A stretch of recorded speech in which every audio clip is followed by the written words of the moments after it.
Welcome back to the class on international business communication.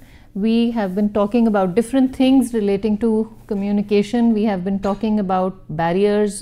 We talked about what communication is. We've talked about intercultural communication. We've talked about business communication in different settings.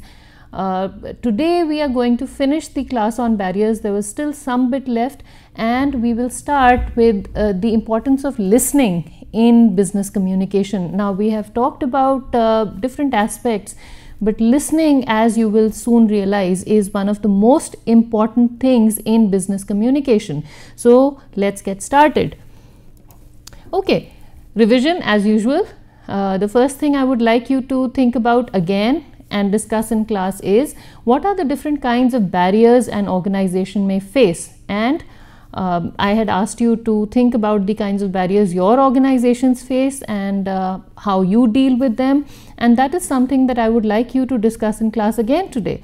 What are the different kinds of barriers that organizations face, and how do organizations deal with these barriers, and how can individuals in different organizations deal with these barriers? Okay, once you've discussed this, then we can move on to the next part. We had discussed about some of the barriers. Some more barriers that one can come across in any form of professional or personal communication are: the first one is social barriers. And when we talk about social barriers, we are essentially talking about interpersonal barriers to communication, the barriers we face when we are dealing with other people, when we are in a group or a meeting, or in a team, the kinds of barriers we face in communication.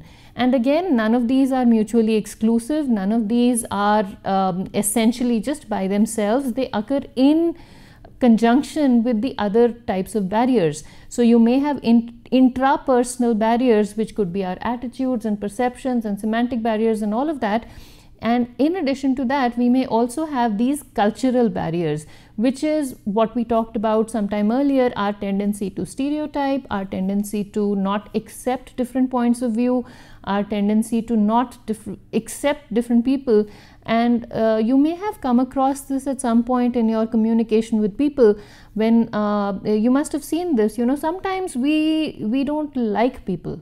We feel uncomfortable about people. They've not done anything to make us uncomfortable. They have not said anything to us to make us uncomfortable. But somehow the vibes just don't match.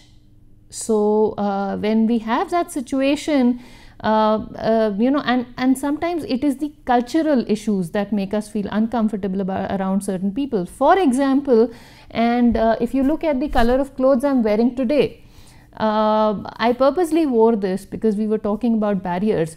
Now, somebody in a Western country may find this to be very festive, and somebody from, say, a westernized multinational company may think that this is too informal for a professional official presentation like this. Why? Because I'm wearing this deep pink color that has golden paint on it, and I'm wearing a heavily embroidered kurta, which is silk. So it's like, are you going to a wedding or something, or are you coming here to teach a class? Now, I purposely wore this so that you would feel the impact of this in the class itself. Some of you may feel, what is this teacher? Why is she wearing such fancy festive clothes? And somebody will say, well, it's the festival season, Baisakhi, and we are in India, and we really don't pay very much attention to the color of people's clothes. But then there are some cultural barriers we may face, and you'll say, somebody who doesn't know the difference between professional dressing up and festive dressing up is just not qualified to teach me about communication. So that may prevent you from listening to what I'm saying, and that may in turn result in some sort of casual interaction from your side to me. Okay. The next thing here is language barriers, which is our inability or unwillingness to talk to people who speak a different language than ours. And some of you who have been in different states, and I'm specifically referring to this class as a class in India. I hope other people in other countries see this video and can also relate to it. But India is as multicultural as it gets. Every state has its own dialect, has its own set of languages. For example, when I come from northern India, and when I've come to Bengal, initially my instinct was to find a Hindi speaking person. And if I found somebody speaking Punjabi, I used to be thrilled. Oh my God, you know, this person is, I can relate to this person. I may not know the person at all, but even if I don't speak Punjabi at home, the minute I hear Punjabi, my first instinct is to go up and start talking to the person in Punjabi, because I feel more close to them. On the other side, if I'm in touch with, or if I'm working with a group of people who are working on the same lines as me, but for whatever reason keep going back to Bengali or Odia or another language, just because they share that language, I don't feel so connected with them, and I feel somehow hampered in contributing to the discussion that is going on in the group. Why? Because we are not talking in the same language. We may be using English to communicate essential points to each other, or even Hindi at times, but the Hindi is heavily laced with a Bengali accent, and my Hindi is heavily laced with a Punjabi accent. And so that can prevent us. Similarly, when we go abroad, Indians, I'm sure, feel this. The minute we see a Hindi speaking person, we immediately gravitate towards them. You go on campus, and that is what happened to me when I went abroad. Everybody used to be in jeans and jackets, and I grew up wearing jeans, so no big deal.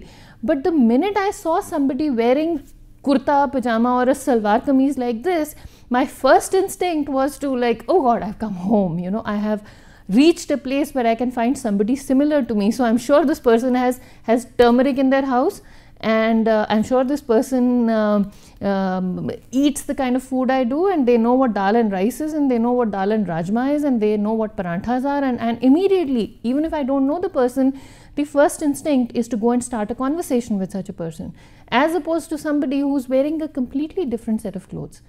So, you know, these are language and cultural barriers are intertwined. My first instinct is to start talking in Hindi. I crave for somebody to talk in Hindi with, even though I'm equally comfortable speaking in English. The next barrier that we face in communication with other people are the gender barriers. And I'm sure you have noticed this in your interactions amongst yourselves, especially people in smaller towns. What happens when you go to a class, when you're in a co-educational environment? You've been in an only girls school and an only boys school till class 12. You come to college and you go to a co-educational college, and you're put in teams, and you know, girls have to work with boys, and what happens when you come to class? One side of the class is only boys, one side of the class is only girls. Yes, you're put in separate hostels, but when you come to class, you don't want to sit with friends. Why? Because there'll be this whispering going on. Oh my God.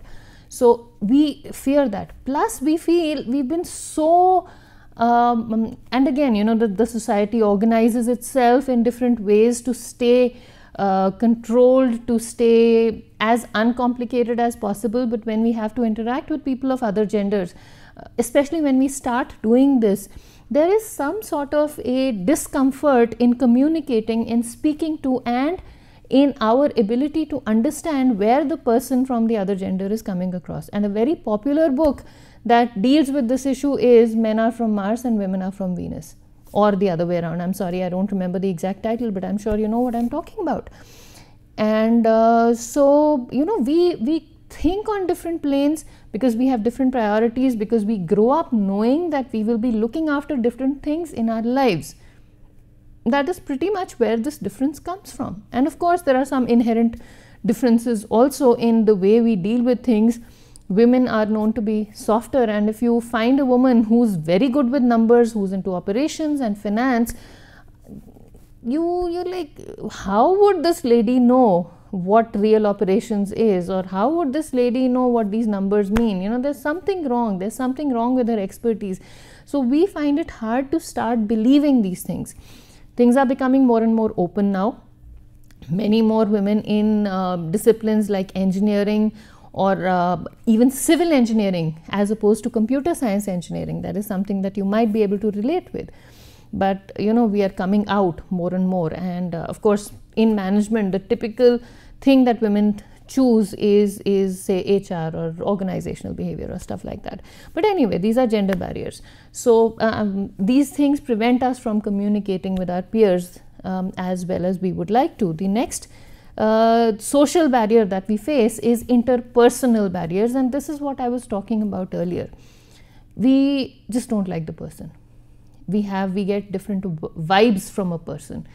So, you know, we all feel this. For some reason, we don't like some interpersonal trait, and that prevents us from expressing ourselves as freely and as clearly as we would like to.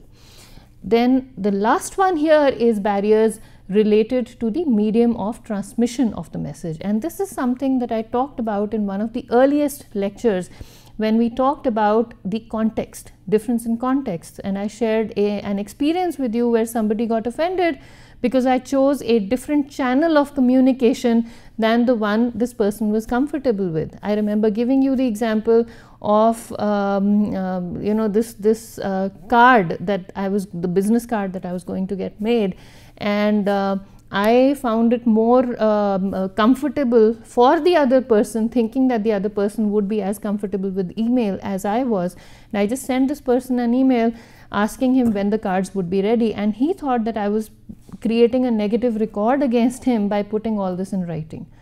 So that was the discomfort with, he said, you could have just picked up a phone and called me and asked me, why did you have to create a negative record about me that I did not get your business cards made when I should have? And I thought that by using an email, I was giving the other person enough time to find out the details and respond to me at his own convenience. So, you know, there are different perspectives, and we all have our opinions about which channel of communication, which medium of transmission of the message is the best.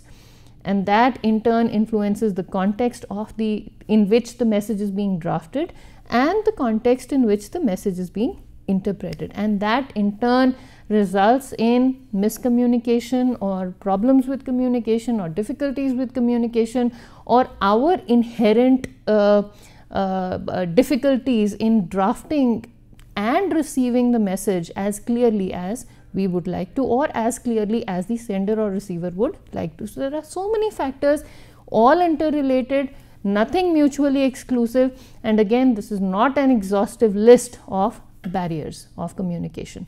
Let's move on to the next topic, which is listening, and that is going to be the major part of what we cover today. Listening, quoted in this very nice book by Professor Monipalli, who teaches at IIM Ahmedabad, is, and he's quoted the sentence in that book, and he says, speech is difficult, but silence is impossible. And I'm sure if all of you were sitting here, I would hear a few giggles in the class.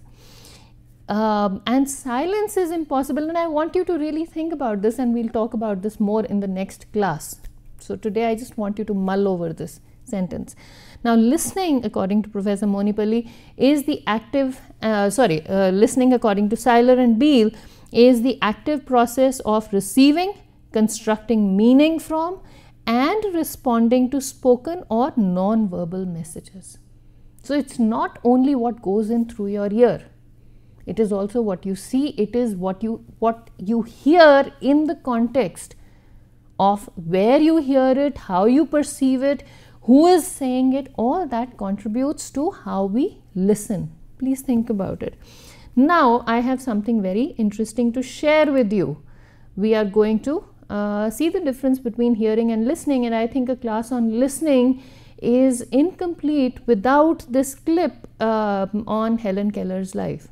And you can look up who Helen Keller was on Google, but I'll just share this clip with you that I've downloaded from YouTube. So please watch this clip and discuss about it in class. In 1882, the 19-month-old daughter of an Alabama couple lay near death.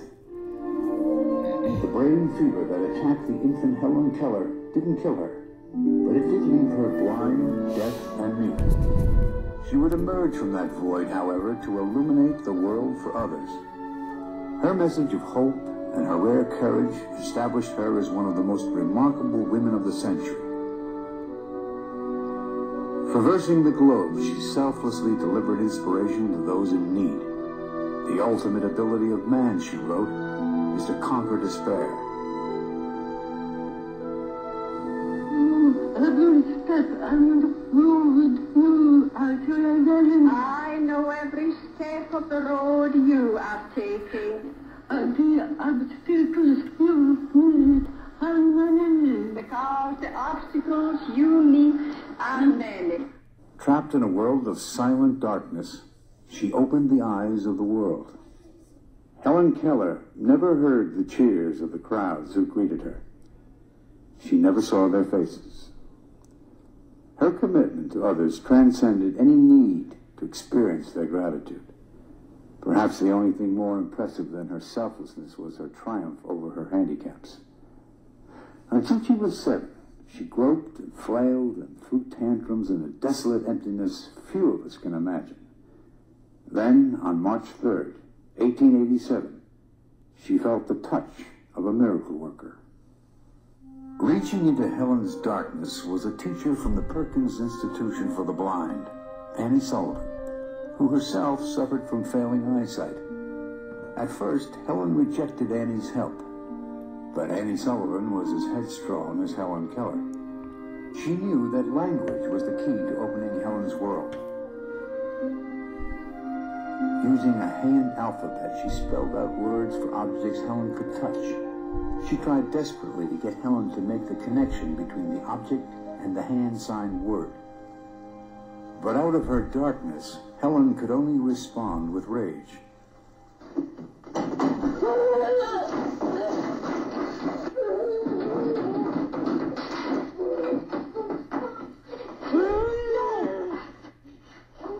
Then came what Helen Keller later wrote was the most important moment of her life. It was dramatized in The Miracle Worker, a Pulitzer Prize-winning play and an Oscar-winning movie.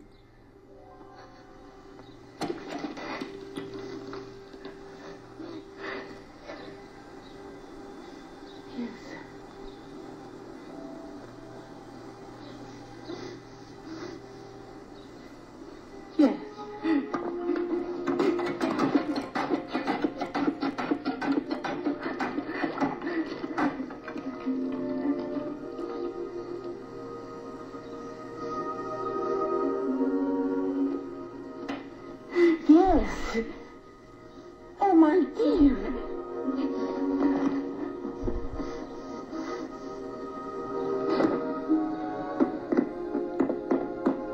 Round.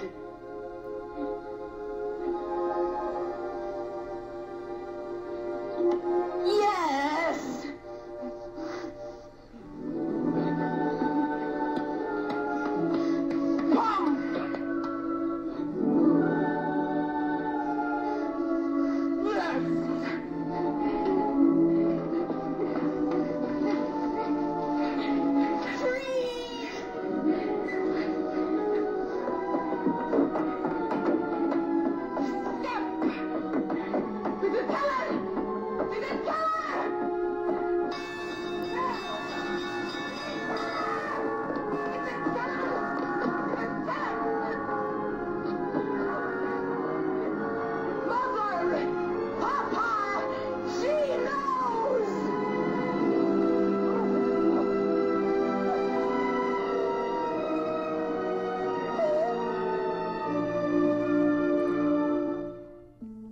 At the age of 7, Helen Keller for the first time entered a world of knowing. Later she wrote that when the mystery of language was revealed to her, it awakened her soul. It set her free. Helen now discovered she had a passion for learning. Quickly she mastered reading and writing in several different languages. Relying on Annie and the Braille system, she pursued a higher education, earning a degree from Radcliffe, a sister college of Harvard, in 1904. Afterwards, she became a successful author. She was, in fact, published for the first time at the age of 12. But Helen's key achievement, the one she craved most of all, was learning how to speak. Years later, on a lecture tour, she and Annie told the audience how that miraculous breakthrough came about. And I let her see, by putting her hand on my face, how we talk with our mouths. She felt the vibration of the spoken word. After her 7th lesson, she was able to speak the sentence word by word. I am not dumb now. No. A worldwide celebrity by 1920, Helen even went to Hollywood. She starred in a silent movie about her extraordinary life. She was interested not in stardom, nor even fame, but making other handicapped people realize they could demand more out of life. I seldom think about my limitations, she wrote, and they never make me sad. Unable to hear, she enjoyed music by sensing vibrations.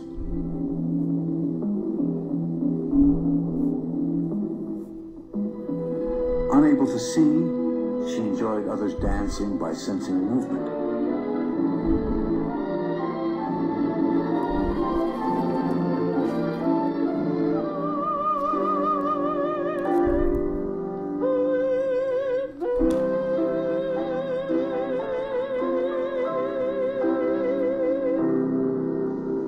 That is beautiful. At home, she even lobbied the White House. She pressed her programs with every president during her adult life. Her message of hope brought tears to a former 5-star general. President Eisenhower was emotionally touched by her courage.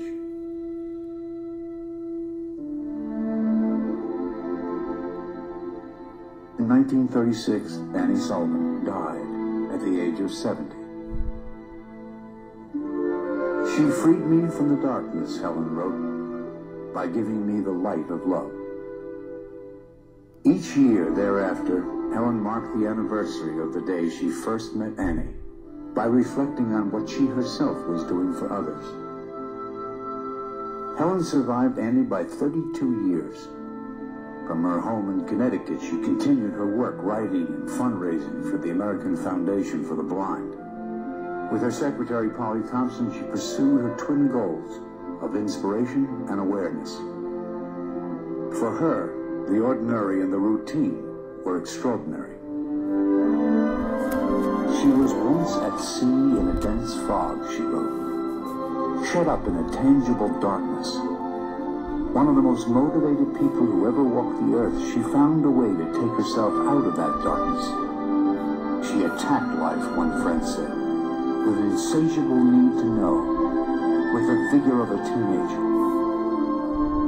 Helen Keller died in 1968 at the age of 88. Her message to the world was, see with your heart.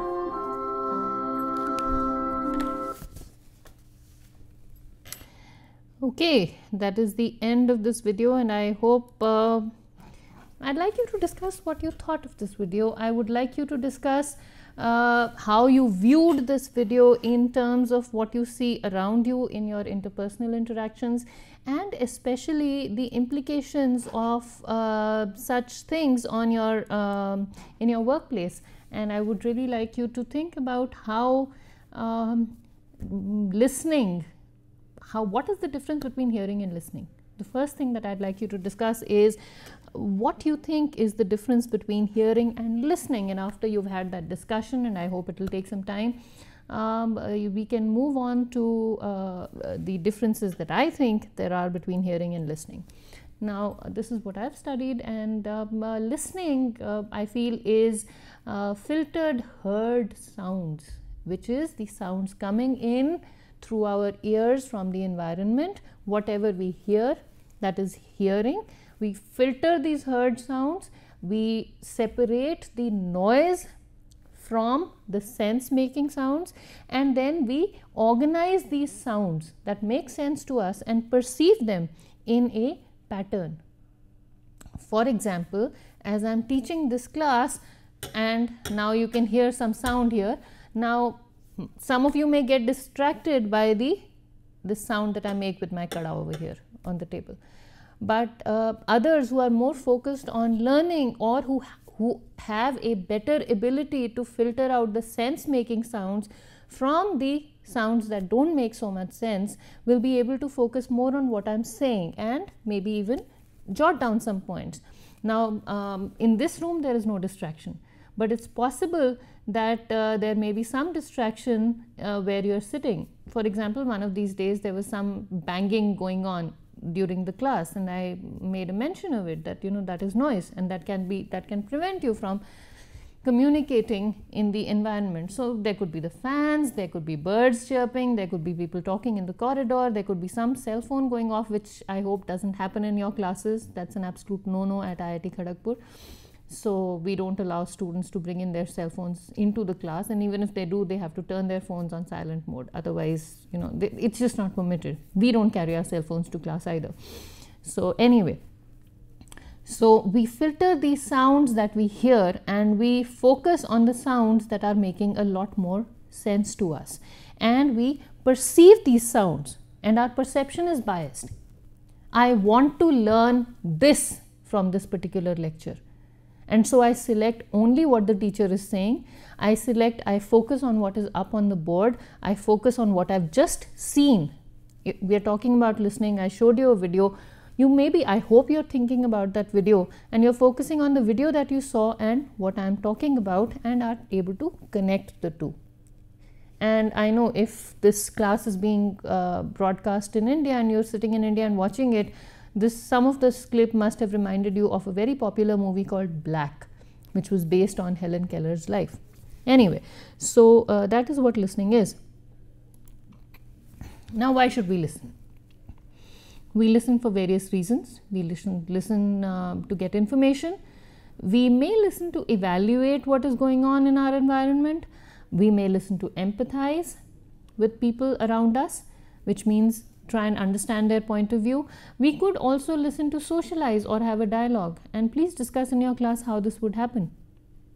And I want the teacher teaching the class to pause this lecture, and after the discussion is complete, here is my take on it.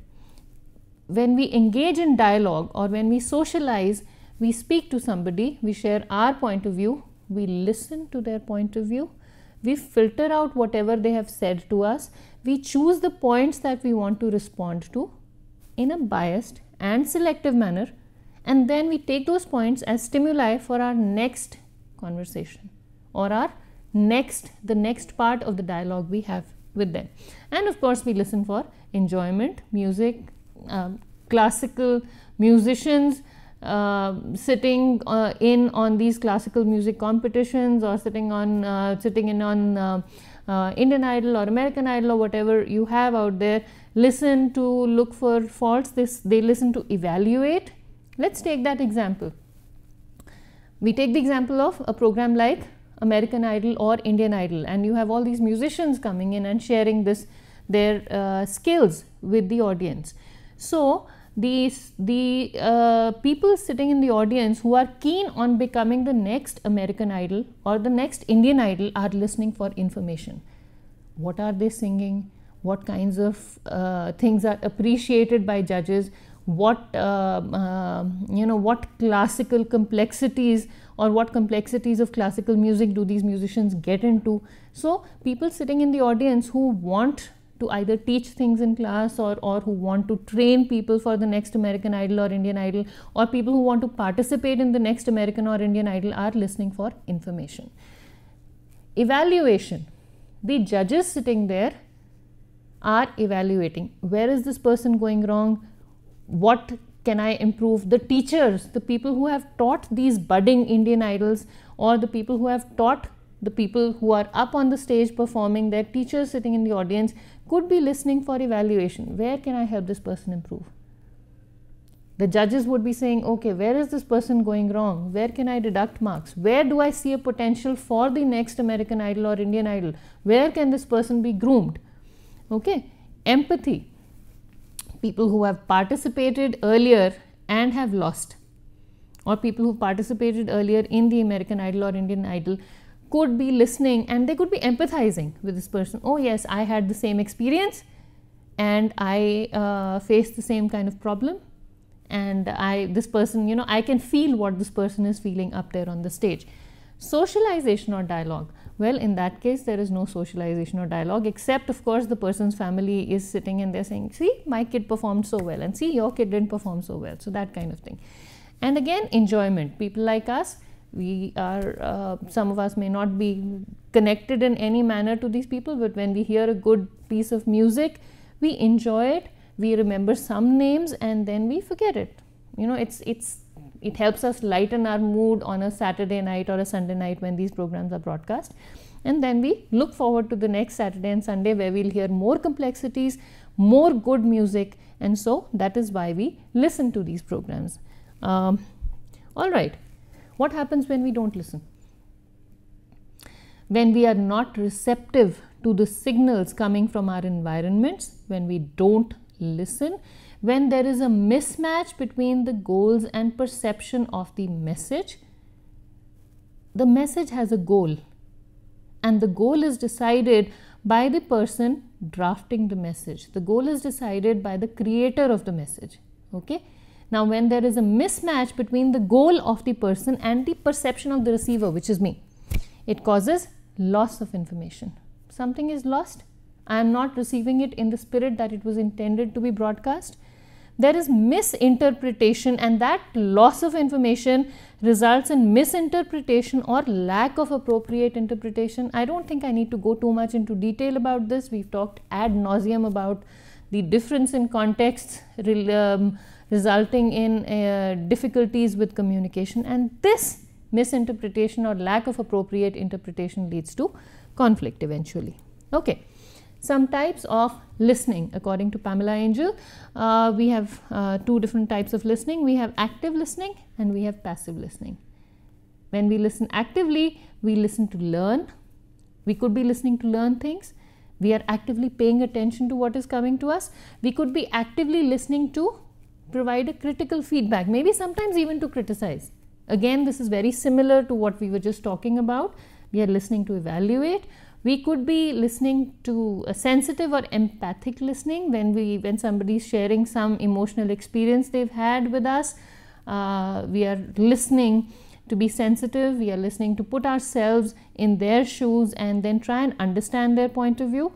Dialogic listening or dialogue listening is when we are actively listening for clues for our next conversation. What can I pick up from whatever is coming to me, and how can I draft my next message? So that is actively paying attention to what is being said. The next part here is passive listening, in which we listen for pleasure, music, and casual, polite and conversational. You go to a party, you listen a little bit, you hear some things, you forget the other things, and so that is polite and conversational listening. So, you know, you go to another party with the same people after 6 months, and you again ask them how old their children are and what classes their children are in, and that is polite and conversational. Sort of, you know, it comes and goes, it just sort of passes by and we are in there. So, okay.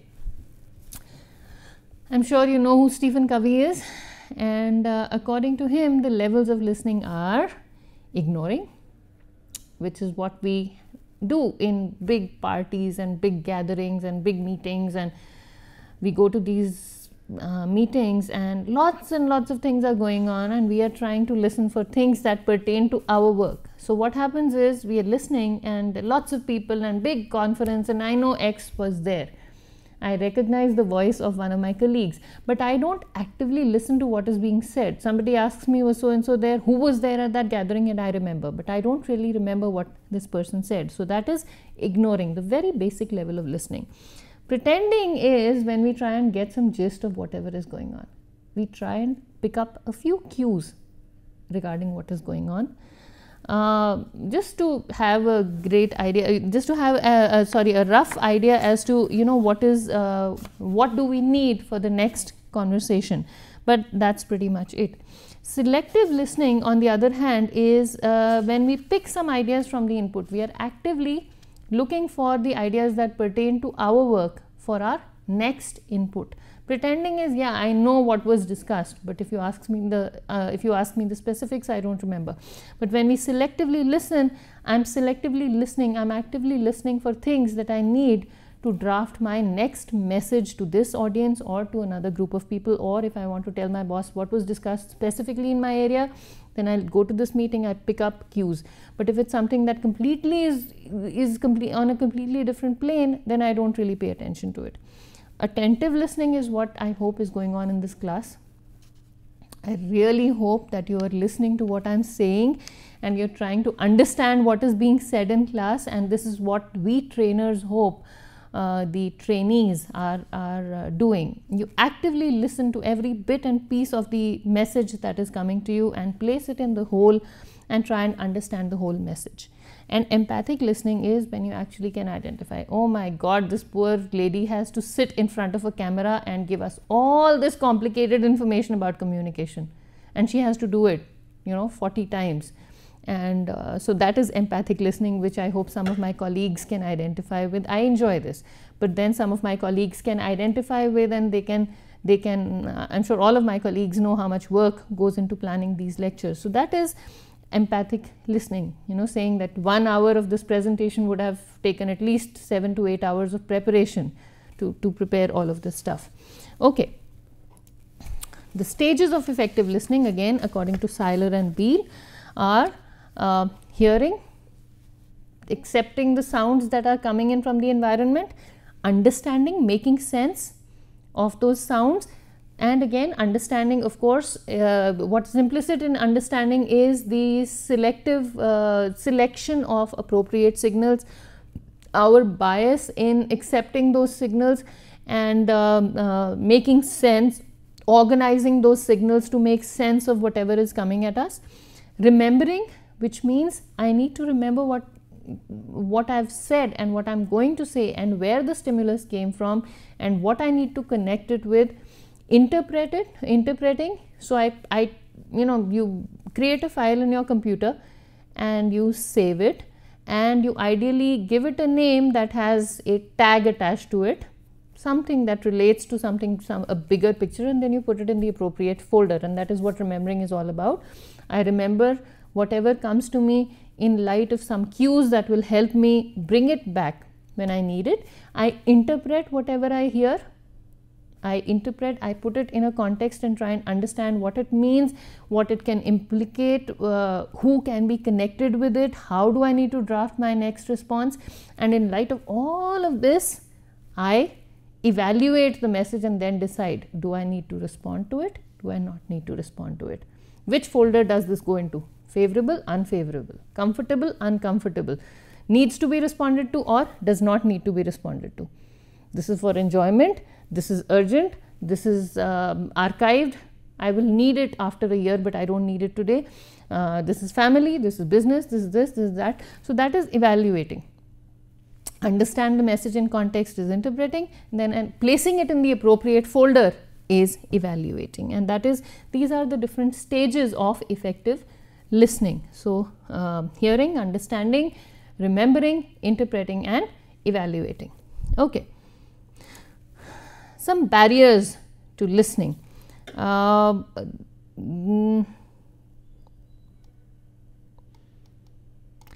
Okay, the barriers to listening are, and again I think we can deal with this next time. Before we come to the barriers, I really want to show you a very interesting clip and then maybe we can come back to the barriers. But first let us look at the implications for managers in the current business environment. What are the implications for managers? What are the implications of listening for managers in the current business environment? The first implication here is understanding and developing competence in verbal, non-verbal and digital communication. We need to develop competence, we need to become effective, and in order to do that, the first thing we need to do is be responsive to signals, be sensitive to the signals coming at us from our environments. And unless we do that, we cannot draft an appropriate response.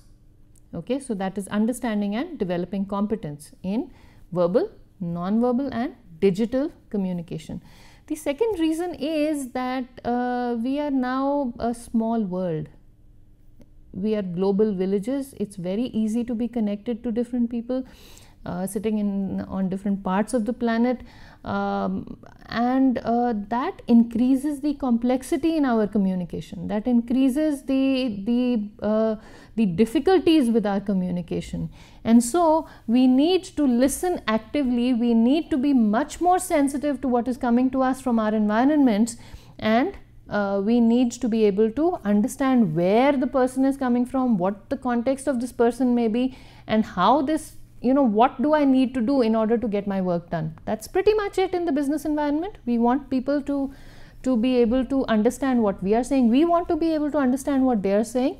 We also want people to be able to understand what we are saying and get our work done, and vice versa. So global villages, travel. We travel for pleasure, we travel for work, and again everything depends on, we may know everything under the sun, we may be experts in whatever we do, but unless we are able to share that expertise with people who can put that expertise to use, our expertise is of no use. Please listen to what I said very carefully. I could be an expert on anything under the sun. Unless I am able to share my expertise with someone who can use that expertise, what I know is of no use. It doesn't mean anything. And that is why all these things are important. We need to listen in our personal lives, we need to be sensitive in order to be effective in our interpersonal relations. International interactions, definitely in light of whatever we have discussed about intercultural and international communication, we need to be able to receive these signals and select appropriately, and in light of the changing political scenario, we need to be able to listen and figure out what can make sense, what can go wrong, what I can tie these things to in the bigger global environment. Okay, I have an in-class exercise for you. Please watch the following clip from the movie The King's Speech.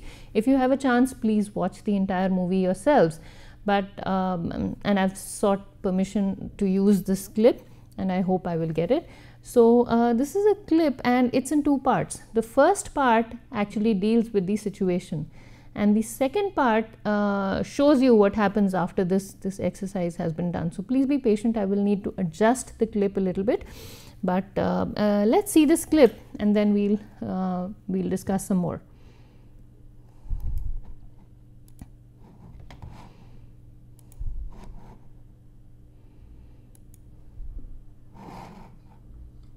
You can go in now, Mr. Johnson. Lionel says, wait here if you wish, Mrs. Johnson, or it bring a pleasant day. Perhaps take a stroll. Was that all right, Lionel? Marvellous, Willie. You can stay here and wait for your mum. Mrs. Johnson? Mr. Johnson, do come in.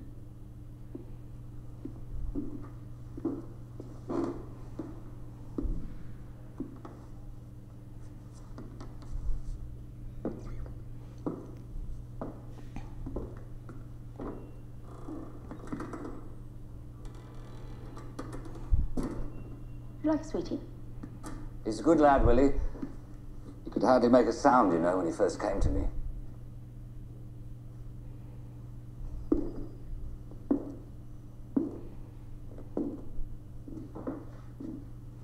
My boys make those. They're good, aren't they? Please, make yourself comfortable.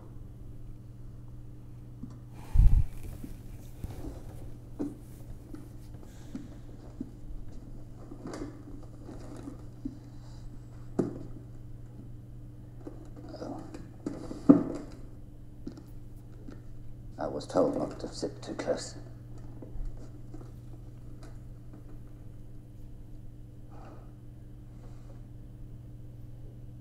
Well, I believe when speaking with the prince, one waits for the prince to choose the topic.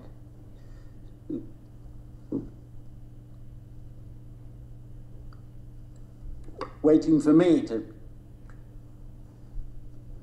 commence a conversation, one can wait rather a long wait. Oh, yeah.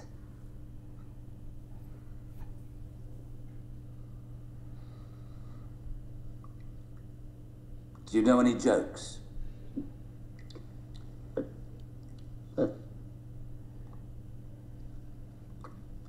Timing isn't my strong suit. Cup of tea? No, thank you. I think I'll have one.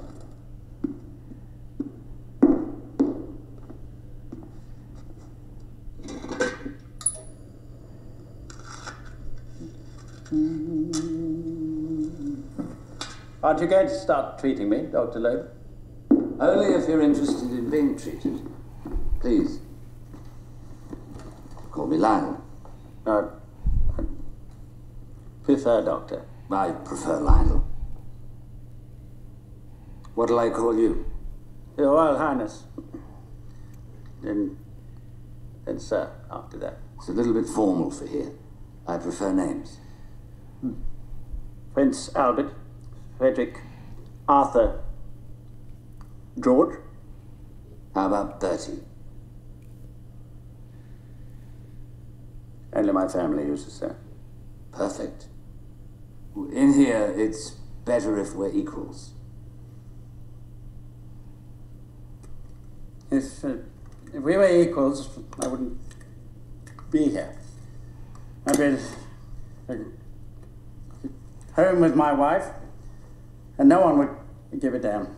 Well, please don't do that. I'm sorry. I believe sucking smoke into your lungs will kill you.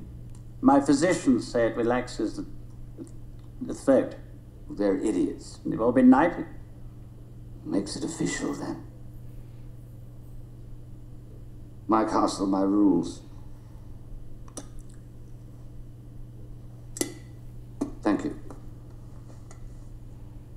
What was your earliest memory? On Earth, do you mean? Your first recollection?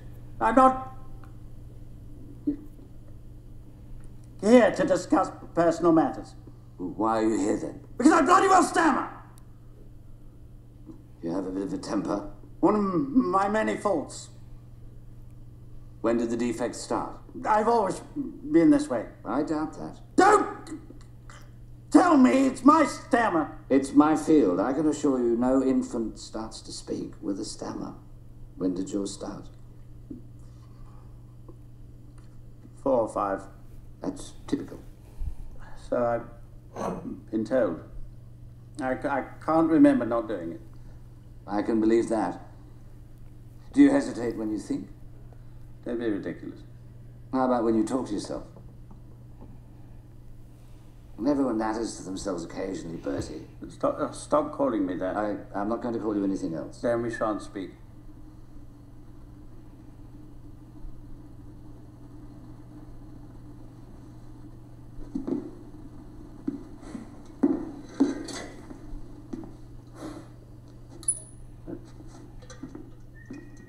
Are you charging for this, Doctor? A fortune.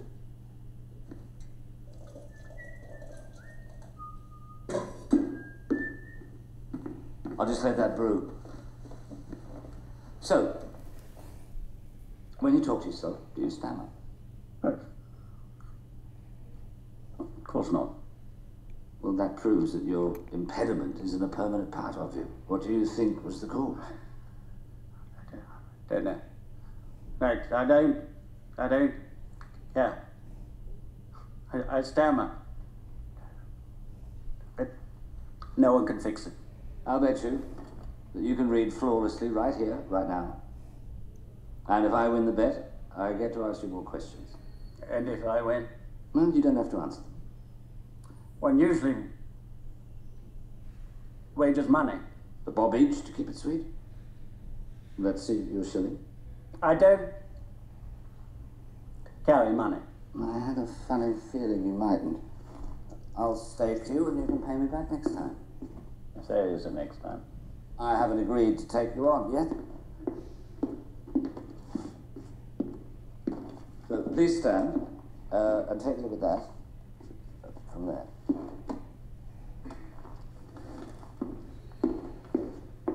I can't read this. Well, then you owe me a shilling for not trying.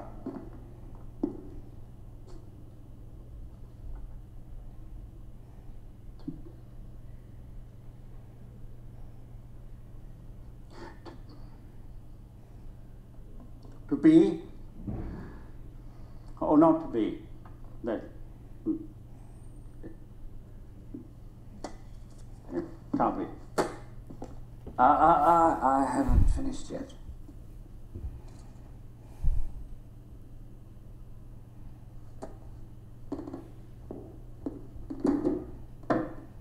I'm going to record your voice and then play it back to you on the same machine. This is brilliant. It's the latest thing from America. It's a silver tone.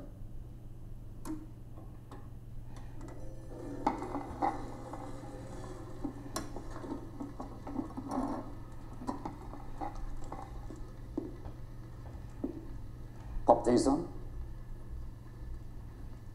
There's a bob in this, mate. You could go home rich.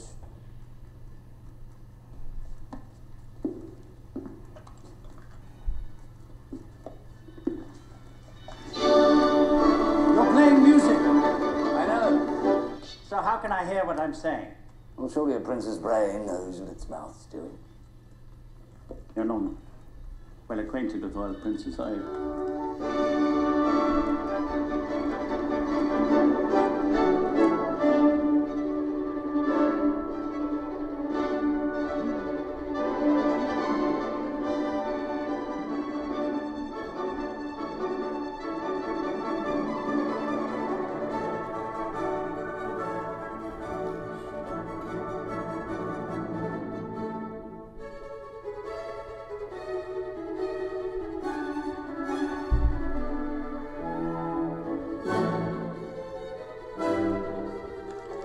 Hopeless. Hopeless. You were sublime. Would I lie to a prince of the realm to win 12 pennies? I've no idea what an Australian might do for that sort of money. Let me play it back to you. No. All right, then, and I get to ask you the questions. Thank you, Doctor. I don't feel this is for me.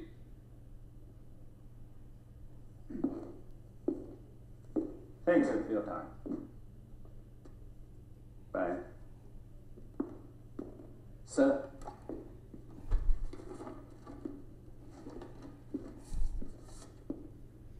The recording is free. Please keep it as a souvenir.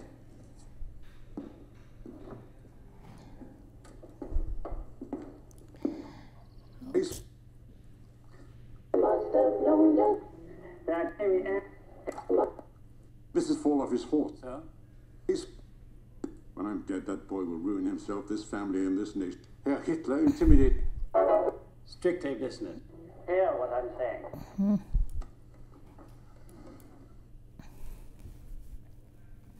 Okay, now I want you to see, you saw what happened. The next 1 minute clip is going to focus on what happens when he hears the recording. And please give me a second to shift this to the appropriate place.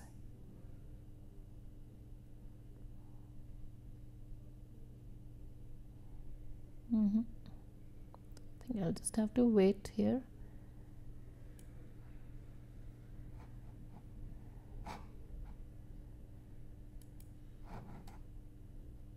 And let it take its course.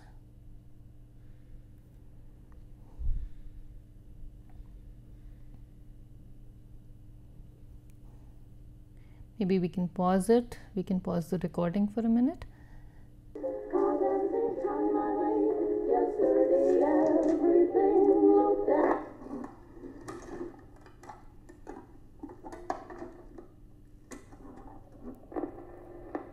You're playing music. I know. So how can I hear what I'm saying? Well, surely a prince's brain knows what its mouth's doing. You're not well acquainted with royal princes, are you?